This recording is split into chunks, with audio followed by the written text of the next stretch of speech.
Welcome to Inflection Point Podcast, where we cultivate change from the inside out as we ponder the Cairo question. Will Cairo have to protest in his lifetime for the birthright to freely and peacefully exist in the skin in which he was born? We stand on the belief that dismantling racism goes beyond laws and legislation or politics and economics. Here, anti-racism activation is presented as an inside job where personal transformation and accountability impact social change. So take a seat at the anti-racism activation table with Inflection Point Podcast. Hello, and thank you for tuning in to the latest episode of Inflection Point Podcast, where we are dedicated to the art of listening and authentic conversation. We challenge our audience to listen actively and intentionally for the purpose of critical self-reflection, in-depth perspective-taking, personal transformation, and ultimately social impact. The 2024 theme explores the art of community conversations in today's climate of systemic and institutional racism, anti-racism activation, equity, diversity, and inclusion, and book banning. And I am your host, Anita Russell, and here's a quick hello from co-hosts Mavis and Gail. Hi, everybody. Happy Juneteenth. I'm Mavis Bauman. Hi, everybody. Welcome. I'm Gail Hunter. Yes. Happy Juneteenth. Happy June 19th. Happy Juneteenth.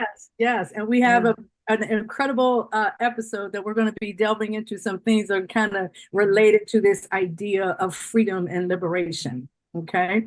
So in today's episode, we're actually going to delve into the work of Dr. Joy Buolamwini and Dr. Cathy O'Neil. These two individuals have come together because they both are doing work in the field of AI. So we're going to dig a little bit into the work that they do, some of the research that they have conducted, and looking at how does that impact society, how does it in fact impact freedom, liberation, and all of those types of things, because that impact is definitely there. So I'm going to start with Dr. Joy. And Dr. Joy is the founder of the Algorithmic Justice League, which is a groundbreaking researcher. She's a model as well as a poet of code. She's the author of the national bestseller, Unmasking AI, My Mission to Protect What is Human in a World of Machines.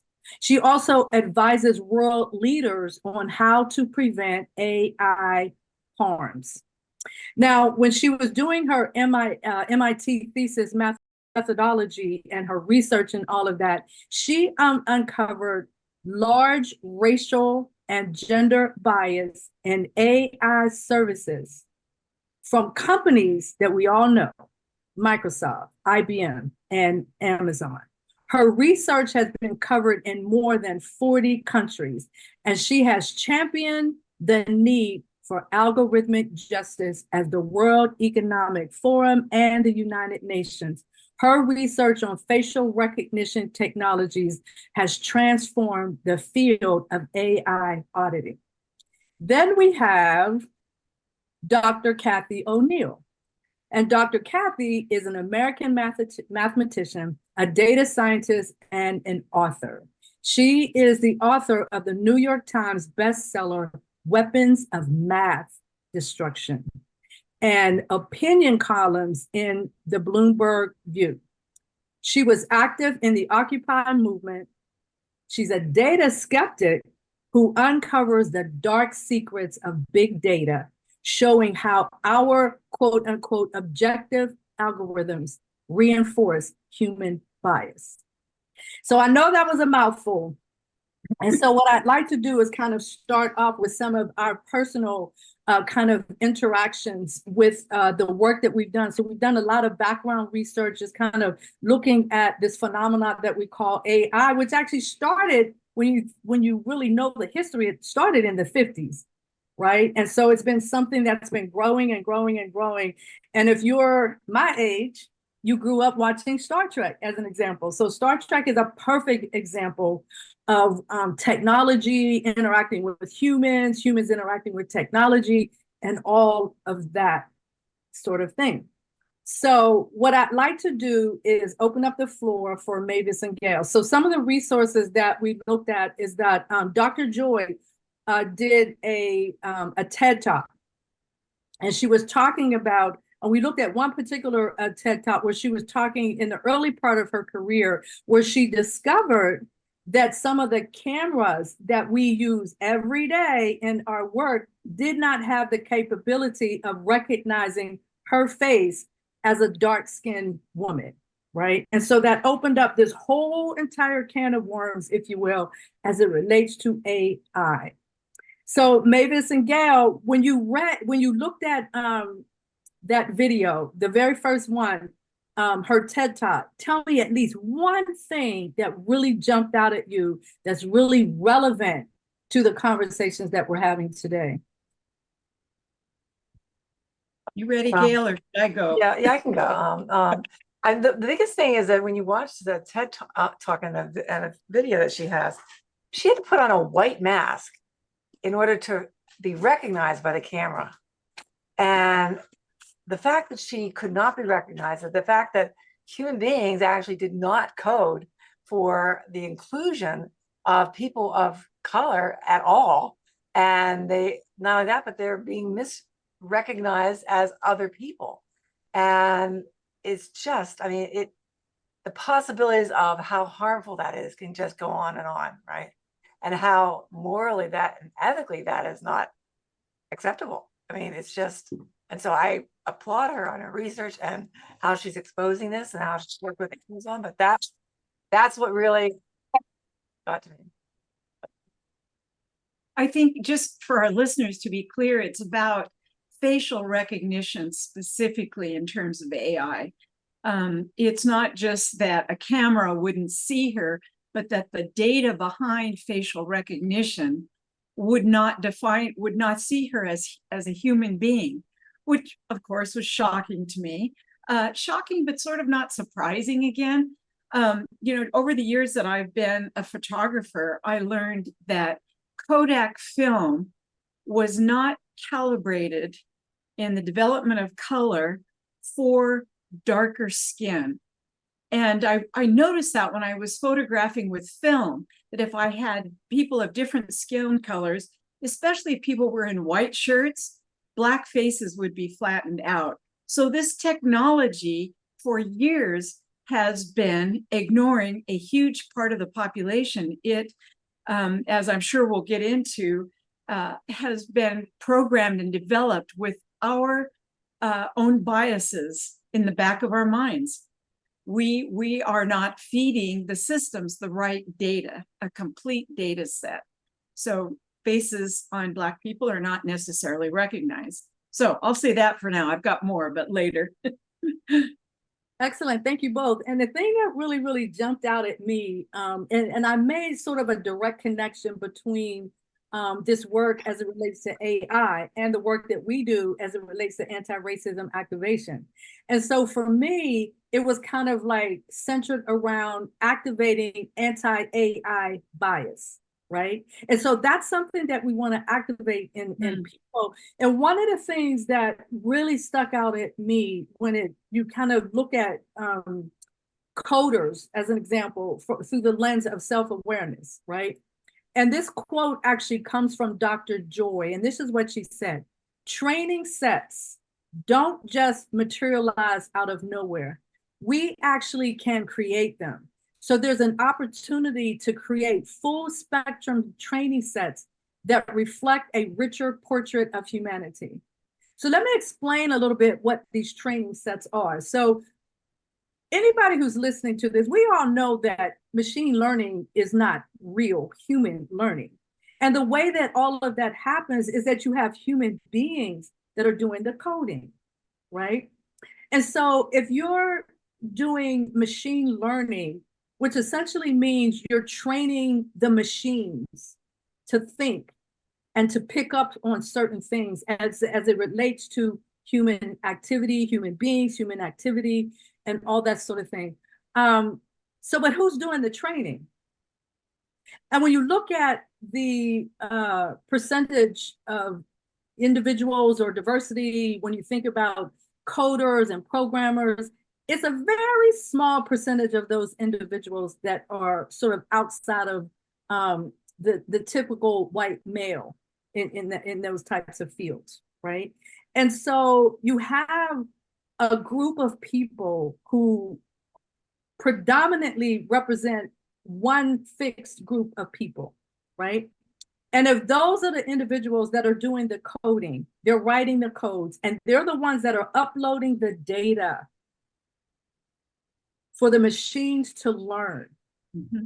And if the data that they're uploading is primarily data that looks like them, I'm sure you can see the problem in that. Because now you're training the machines to think the same way that the coders are thinking, because the coders are not implementing or introducing a diverse slate of individuals. It's a very narrow slate of individuals, right? To me, we were talking earlier when we were talking about the whole thing with the pharmaceutical industry, right? And doing pharmaceutical research. There was a time when all of the research was done in white males. That was the defined population for doing pharmaceutical research, was use white males as your subject. Now, given the today's technology and where we are in more contemporary times, you can see how foolish that is. You're not testing in women. Half the population. Right. Thank you. You're not testing women. You're only testing in this one stratified group of people. And so if you look at the coders as the researchers who are doing their research with one stratified group of people, you can see how that can present problems. So you're training the computer to think, but the way that you're training the computer to think embeds bias into the system because the training sets are not diverse. Comments? And the coders are biased. Right. I'm sure. I mean, they're playing that out. I did think early on, we got caught with our own racist thoughts, not expressed, but we got caught because it's showing up in the data that we captured. The fact that this woman who has a beautiful face, a nose, and a mouth, that the computer program couldn't even recognize those elements, but it could recognize a flat white mask, no eyebrows, no lips, no color. I mean, that is just, it's just hard to believe. But like I say, I think we just got caught with our own racism. Like I was saying earlier, it reminds me of a child who's got chocolate all over their face, and the mother says, "Did you eat that candy bar?" And the child says, "No." No. I mean, we're caught red-handed with the way we think about people of color, and as it turns out, gender as well. The systems are not good at, are not accurate at identifying gender. It's fascinating. Yeah, it is. It's very fascinating. And it's reflective of the major problem that we have. One of the major problems that we have in this country when you think about division among the citizenry, right? You have these categories of people, and it's based on a hierarchy of people. And so if you really look at the system that this country was based on, it was based on a white supremacy system. And so what is happening is that that white supremacy systematic way of looking at the world shows up in AI. Yeah. It shows up in AI. They're teaching AI. Yes, exactly. AI would not know that unless they were being taught. It was being taught, and by the own bias of the people of the coders, right? Right. And the faces that they selected to feed into the system to start gathering the data. It wasn't a representative group. And of course, I'm sure you're going to talk about what that leads into, right, Anita? I don't want to jump the gun. No, go right ahead. Go right ahead. Well, I was just going to comment on the dangers, the harm that has caused, the misidentification of individuals based on these systems, especially in the field of police surveillance. If you can't tell one African-American face from another, you're going to make mistakes, big ones, bad ones, really harmful. Well, and the AI is doing that. The AI is often, misnaming, mislabeling who that person is. And that it's Police are relying on it, right. And they're relying on that. Yeah. From Exactly. They're literally relying on that. And that kind of brings me to Cathy O'Neil. She's the author of Weapons of Math Destruction. Right. And what she says is that a lot can go wrong when we put blind faith in big data, right? You can see how that can be problematic, right? And this is what she says. Algorithms are opinions embedded in code. Like, let that sink in. That's good. Algorithms are opinions embedded in code, right? Most people think that they are objective, that they are true, and they're scientific. This is a marketing trick. Yeah. To intimidate people with algorithms is to make them both fearful and at the same time trustful of algorithms, because it presents this scenario where the human factor has been neutralized, if you will. The human factor has been completely taken out of it. Taken out. Yeah. Completely taken out of it. So really just think about that from a marketing perspective. You think about all the ads that we get bombarded, and the different ways that they can use algorithms to move this person out or include this person in. It's not just being on your own computer, and how if you look at one site, it's going to bring up something that's similar to that, right?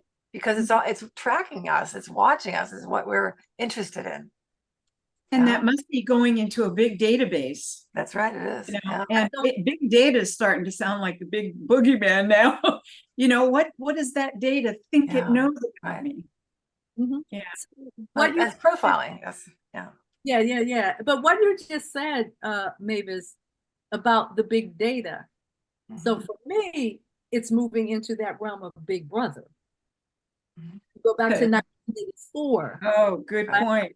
Go back to Fahrenheit 451. All of these dystopian films that I grew up watching. Different episodes on Twilight Zone. Right. Really, really speak to these types of things, right? Or when we were talking earlier, when we were in English lit class, like in high school, and we studied Frankenstein, Mary Shelley's Frankenstein. And what did we learn? What was the key factor that we learned? That the real monster was the one who created the monster. Right. That is such a good analogy. Yeah, it is a great analogy. Such a good analogy. Because you probably remember the scene in the movie where Frankenstein is gently picking a flower to hand to a little girl. Right. But it's the monster that's feared, but it's not, you don't find out later until later. Yeah, where the evil comes from. And it was Dr. Frankenstein's personal quest for power. He wanted that familiar. he wanted to be able to recreate life. Right. It was a quest for power. Good point. So again, when you take all of these like classic, these are classic things. Like we grew up looking at stuff like this Perfect Day. I remember that movie, it wasn't so much the movie, it was the book. So when I was like 12, 13 years old, these are the types of things that I was reading. And one of the things that I always recognized about myself as I was doing these readings is the fact that I always sided with the underdog. In Fahrenheit 451, I was like, I would be one of the book people, because I would be a resistor. Right. Of course you would. Who wouldn't you though, Anita? Those movies just freaked me out, especially 1984. the idea that you would have no privacy, no ability to have a relationship without someone watching you. I mean, it's starting to feel that way now. But yeah. Go back to the portion of the Netflix video Mhm. when they were in London. Oh, that was Right. frightening. London. That's Yeah, with the right cameras, yes. It's right there. Vans, like literally positioned on the street, filming everybody. Facial recognition, collecting all of this data. Well, and then the data that was coming up wasn't even accurate. It was, some of the data was distorted, and it was not even the person who it was. It was frightening, and the police are using that, right, to justify whatever their choices are going to be. Right. You would have been like the guy who covered his face and Yes. knew what was happening, covered his face, and got fined by the police. Yes. You know, right. good on And you. that is really Big Brother watching, right? Yeah. Yeah. And punishing you when you don't go along with it. Now you're getting punished because you don't want to participate in a system that is literally stealing your identity. Yeah. Stealing your identity, and how is it benefiting you personally? Right, exactly. Above, I mean, I don't need this marketing that's tailored to me. I can find what I want. Right. That it really does feel like an invasion. Yeah, and then we start wondering, where is my face? In what databases is my face? And how could that, you hear all the time, oh, you look just like so-and-so. And then in this context, you're going, oh no, maybe I look like someone who's committed a crime. And, it's really an invasion. And what really got to me too, I think this was in the Netflix special on Joy, about the teachers getting evaluated based on the algorithm, not based on how they really interacted with their kids. Well, the one teacher that won so many awards. Awards and, faithfulness and caring about the kids. Those things didn't have a qualifier. Not part of the data. Yeah, so it's something that we really definitely need to be aware of, be thinking about where our faces are. I think about the fact that I've got my phone locked by my face. No one can turn it on unless it's my face there. Where did that go? Yeah. Well, yes, Apple has it. I decided that's one step too far for me.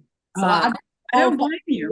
I do it the old-fashioned way. I just put in the 4-digit code. Yes, because again, it's this idea that the big data is neutral, that science is neutral. But when you think about it, how ridiculous is that? Eugenics was based on the idea of creating this whole concept around race. One specific race. One specific race that is elevated up here, and then everybody else gets subdivided into these other categories. And then there's this hierarchy that's created.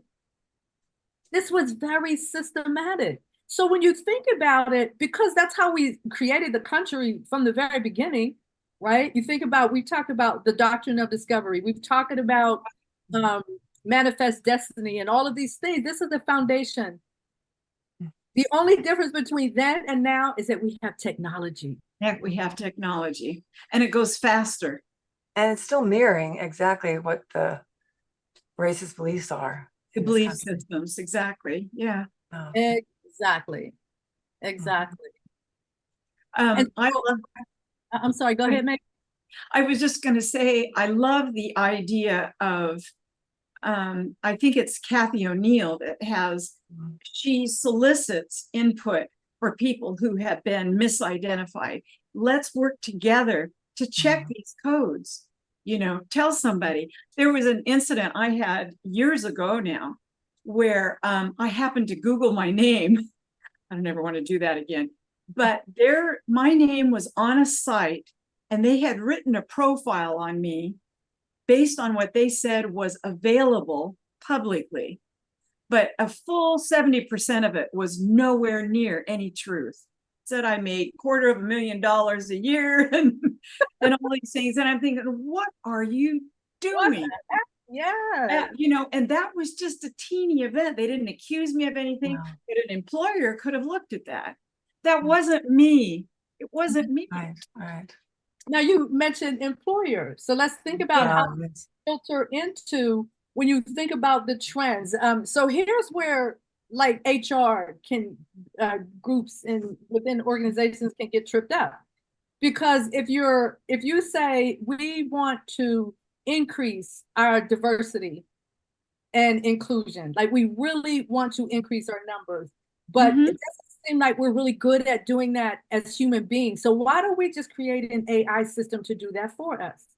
But then you start putting in parameters to guide the AI system to make certain choices. So now all of a sudden you find we've created a system that eliminates women. And that's what's happened. And that has certainly happened. That is happening, yes. Yeah. Happened, right? Especially for higher positions. Yeah. Yeah, you think about names. You have white names, John Smith. White sounding name, right? And you can have Hakeem Jeffries. Right. It's not a white sounding name. That name popped into my head. The guy in the government. Right? Yeah, Democratic speaker. Yeah, he's a Democratic speaker. He's from New Jersey. Hakeem is his name versus John.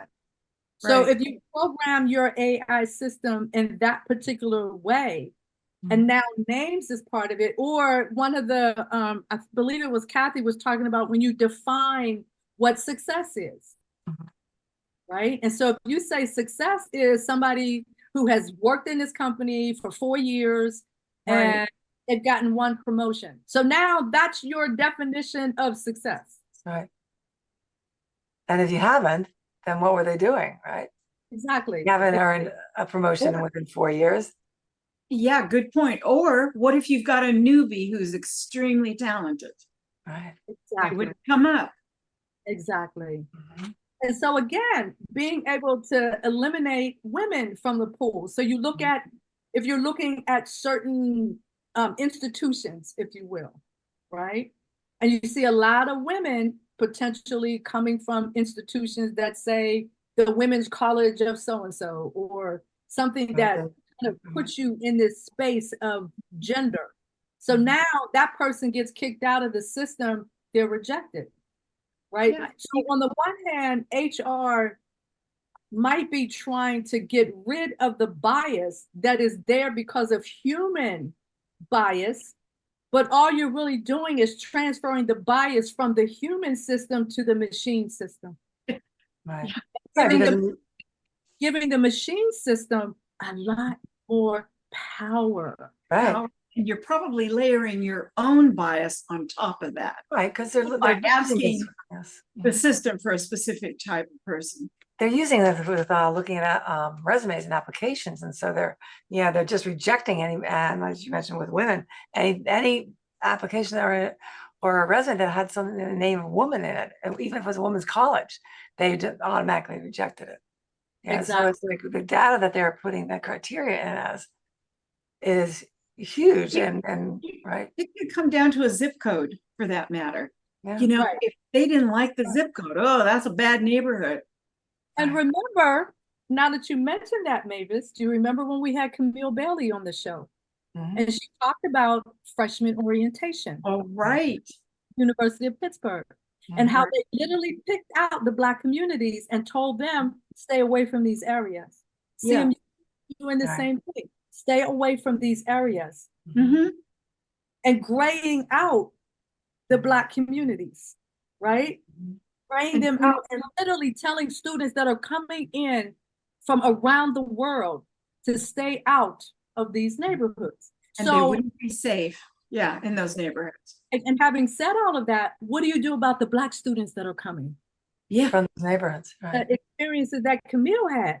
Well, what am I supposed to do? I'd like to be around people who look like me. Right. All right. So we're at the halfway mark. We're going to go ahead and take a break, and then we'll come back and continue the conversation. Great.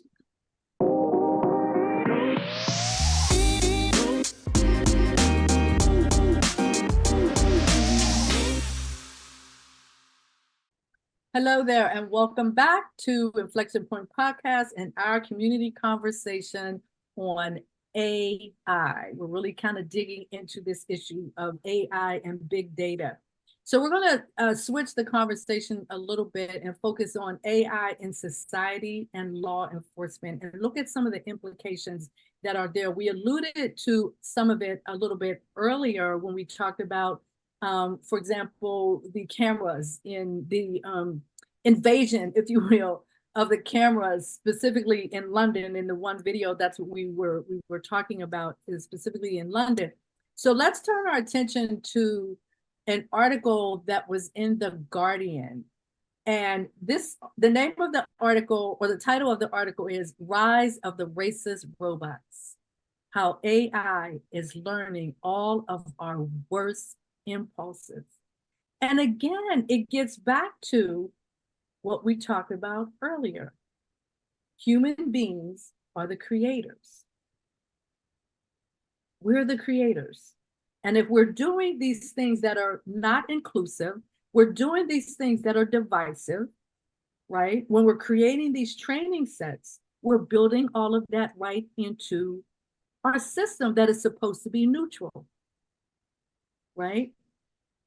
And so this was a quote that I found: if you're not careful, you risk automating the exact same biases these programs are supposed to eliminate. Just let that sink in. I have to let that sink in. That we're at the risk of automating the biases. Say the last part again. All right, I'm going to read the full statement. Okay. And this is from a Christian Lum, the lead statistician at the San Francisco-based nonprofit Human Rights Data Analysis Group, right? If we're not careful, actually, I take that back. It says, if you're not careful, you risk automating the exact same biases that these programs are supposed to eliminate. It's what I said earlier. We were talking about using these types of systems in your HR process. But if you're building the same bias into your HR process, that by virtue of the fact that human beings are the ones who are creating the training sets and all of that, then you're simply passing that bias from one platform, human beings, To another. another platform, machines. It's just a transference. Yeah. Right? It just It's came. going to reflect that, yes. Yeah, and it comes to mind, what would be the answer? What would be the answer to get back to a more human to human connection in just the HR field? Right, but we say get back to, like, Get back to what? I don't think it's getting back to either. This has been an ongoing problem. It's developing. Racism has always been there. Right. Racism has always been there, but now it's moving from the realm of being embedded in us as human beings to being embedded in us in AI. And you think about the title. The title is The Rise of Racist Robots. And you think about the connection between racist robots and law enforcement. If you're programming robots to, or programming systems to believe that all of the crime is in minority communities. But if that's what you believe, and that's getting programmed into. Right. Well, I can't remember the company that had the AI that was tracking the internet and so forth, and they had to shut it down because it had developed so much intense racism and language. Exactly. And that they had to shut the entire AI system down. Exactly. Just picking it up from the internet. Right. Yeah, exactly. So, but when you think about it, what did you expect? Right. What did you expect? All of that stuff is out there. And if you unleash AI and look at all of that stuff Right. as the mechanisms for you to learn, or for the machines to learn, Mhm. the machines are getting all of that. It's just spitting out what it's reading, what it's picking up, right? Exactly. And then it gets attracted to whatever else is similar to that, and so it just collects that data too.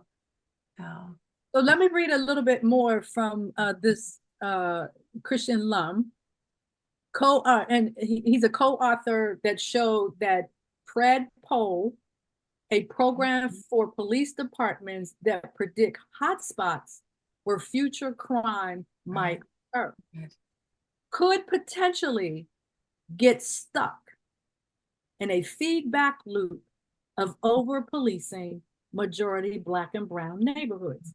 We already over-police Black and brown communities.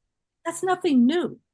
All we're doing is empowering that and trying to pass it off as something neutral and unbiased. But that certainly is not what it is. Right. And it goes on to say that the program was learning from previous crime reports. Oh my But gosh. this kind of approach is especially nefarious because it gives police the ability to be able to say, we're not being biased. Right. Doing what the math behind it. Right. And this is the public perception that might be that algorithms are impartial because of the way law enforcement responds. Mhm. It's not on us. This is what the machine told us to do. But you, in fact, are the one who told the machine to spit out exactly what you put in. Remember, back in the day, when I took my computer programming, garbage in, garbage out. Right. You put garbage in, you're going to get garbage. Exactly. Right. This is the same basic principle, but we're just doing it on a bigger level that has the potential. Huge level. I just took part in a brief session with the Charter for Compassion, and they were talking about changing the way society works by using more compassion. But the point I want to make today is that without compassion, there cannot be justice. No, that's right. So that compassion needs a human. And without justice, there can't be peace. And I think that the connection of those three concepts is so powerful. And you've seen, I don't watch those judge shows, but I've seen snippets where the judge has compassion and it pulls you in because we are not our worst moments. If AI knows, every time I've, exceeded the speed limit, well, this is happening in cars too. They're collecting this kind of data, but there's not compassion around why that mistake or why that decision was made. Right. So without compassion, no justice. Without justice, no peace. Well, and think about how the judge, the part of their the Netflix documentary was talking about the judges and doing sentencing, right? They look at data, right? And so this, if somebody comes up with having had whatever the specific data would be, that they will give them a harder sentence or longer sentence than if he didn't use it properly. Right. So even, you're right, compassion is crucial. However, if they're just looking at data, they're not adding compassion to it, and they're not adding just human common sense, or even checking out if that data is accurate. Right. The choices are going to reflect that. Two guys caught with pot. Was that in this country or the UK? Anita? I'm there's statistics about that with how Black people who have been caught with pot have been arrested and imprisoned far more than what white people have been. I mean, extremely, significantly far more. So the data apparently doesn't cross-check, check a statistic like that. Right. Like why are, we've well, it's not checking. It's not, somebody's not entering the data for white people, and they're not looking at that. They're only seeing Black people coming up, and that data is entered. Well, I was thinking back to one of our old podcasts about the determinants of health, and how young Black people end up in jail for forever. They get caught in the system because of, in part now relying on this kind of data. Yeah. either for sentencing or for bringing them off the street, Mhm. coming into their neighborhood for Yeah. walking. And if You know? you recall, if you go back to the scene where they were in London, Mhm. Mhm. so Right. where they had the 17-year-old black boy, Oh, right. Yes. 17 years old. You got 4 cops that roll up on him. Right. My major issue is the fact that they were all undercover. Right. Right. He didn't know who they were. Yeah. They There rolled was up no on compassion there. nothing, mistaken identity. Mhm. But look what you just did to this boy. That's Yeah. right. Look what you just did to this boy. And then the 2 case studies, the one with Portia Woodrow, who was 8 months pregnant, Right. arrested for carjacking, and it wasn't even her. She's 8 months pregnant, by the way. Yeah, and she started to go into labor or have contractions or something. She was so upset and in a state of fear. And then there was another one, a gentleman by the name of Michael Williams, who was jailed for first-degree murder based on shot spotter alert. And some of the thing where it says shots fired, it's like the thing that lets you know that shots have been fired. But one of the issues is there's other noises that the system mistakes for gunfire. Right, it's identified, Not actually gunfire, right? No. That can be a problem. Oh, heaven help us. This particular gentleman, Michael Williams, was jailed for first-degree murder. But one of the interesting things that came out of that particular story also is the fact that if you become too reliant on this type of data from a law enforcement perspective, you shut down even looking for other suspects. Because in this particular case, Good point. they just looked at it like he's the guy. So we don't even have to look for other suspects. But if they had done that, they would have found that there were other people involved or other people that certainly were suspect. This gentleman spent a year in jail before That's they the crime. That is the crime right there. exactly. Right. Exactly. Mm. And so you just think about these real world implications That of are it. happening now in this time, right? They're already happening. Well, and it's just so funny to me that a student would find that, and that, I mean, young Black coders, please go into AI and work on facial recognition, because how many Black people were in the room, as we say, when these codes were being written? I love the fact that Joy writes poetry around this. It's just so inconsistent with someone in this field, and she is speaking to this problem so eloquently. Y'all got to watch Coded Bias on Netflix. Yes, that's amazing. It is a beautifully done, documentary about her and this whole issue. And so one of the things that Dr. Joy is also pushing for is this encoding movement. And this encoding movement is about inclusion in coding, right? And so she talks about these 3 tenets that are under this umbrella of encoding, the encoding movement. Who is doing the coding definitely. Right. How we are coding definitely matters. And why are we coding? That's right. And again, the why part really resonates for me when I think about this through a law enforcement lens. Because you got police officers that are not experts at doing this. Remember the one officer, again, I keep referring back to the London scene, where the person that was kind of challenging the police officer said, this stuff isn't even reliable. And he said, yeah, we know that. But if you know that it's not reliable, why are you continuing to use it? And in effect, harassing people, because now you're allowed a system to be in place that looks at everybody as being a potential criminal. You know what I thought about in that scene? Their training by their supervisor. Are they trained to rely on that data full stop Yes. Don't challenge anything. No human judgment. Right, right. Exactly. And that is the scary thing, because the data is not neutral. It's not neutral.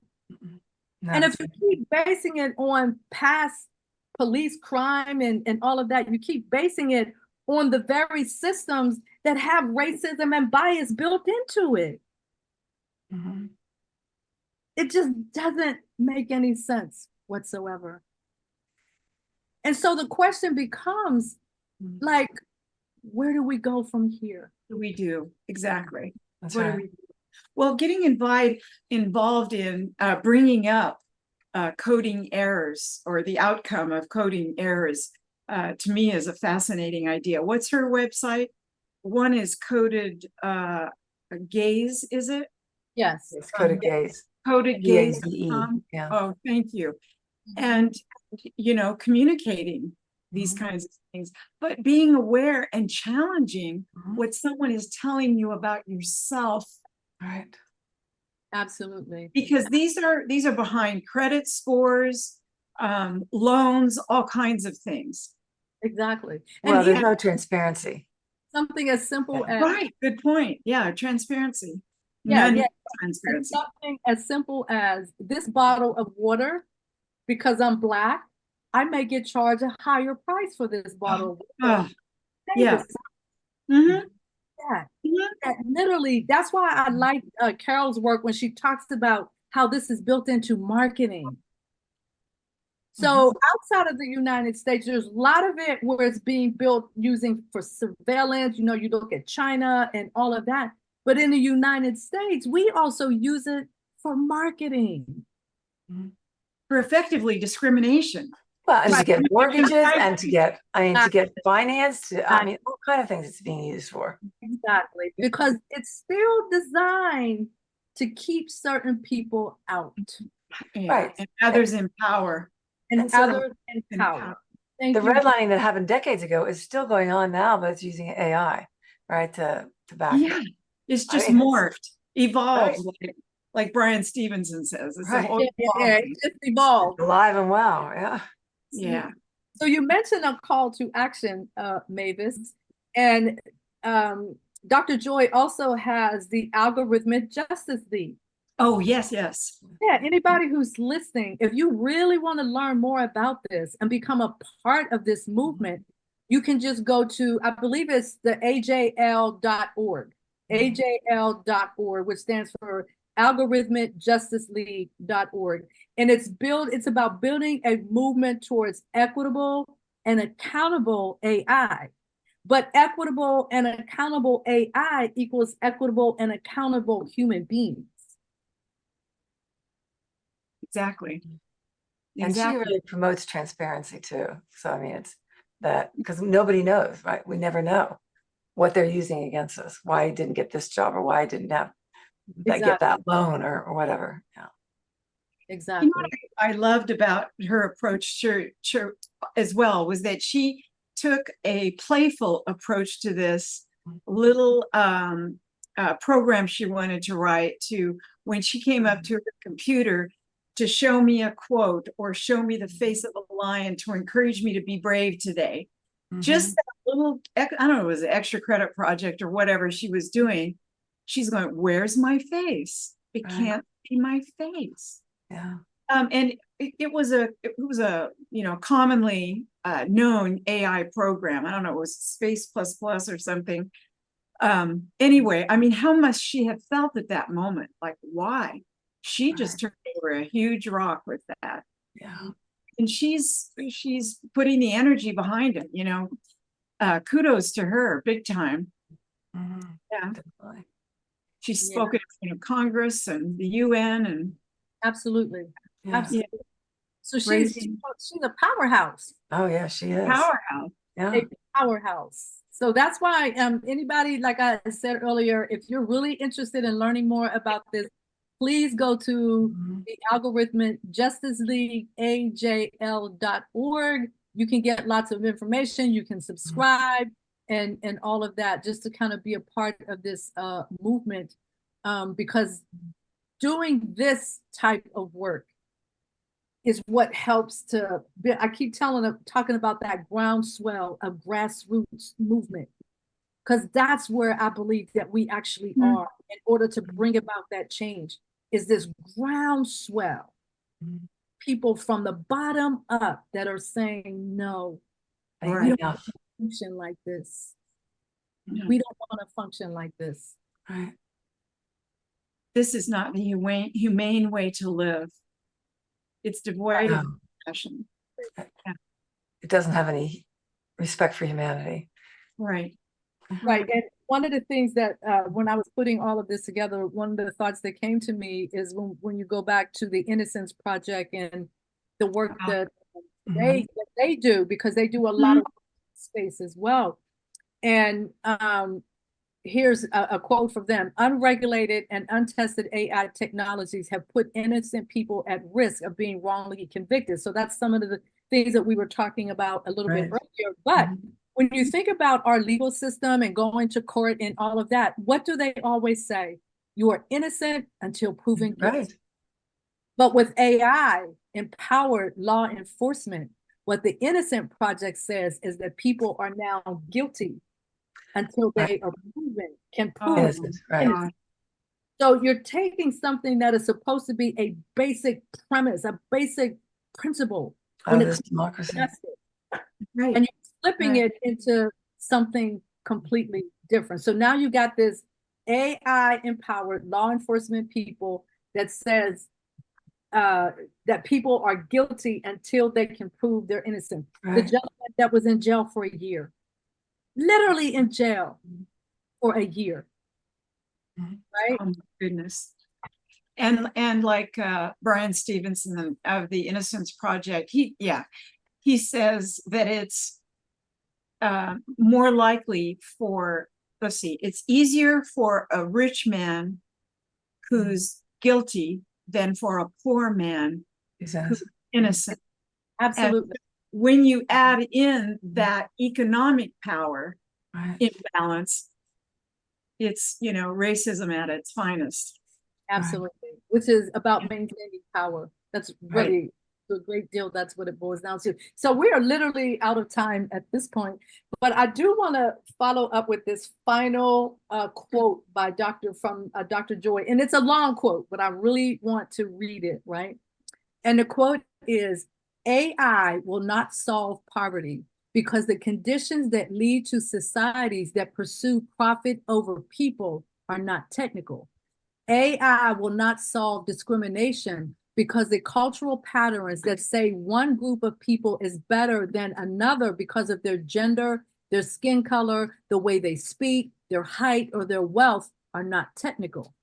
AI will not solve climate change because the political and economic choices that exploit the Earth's resources are not technical matters.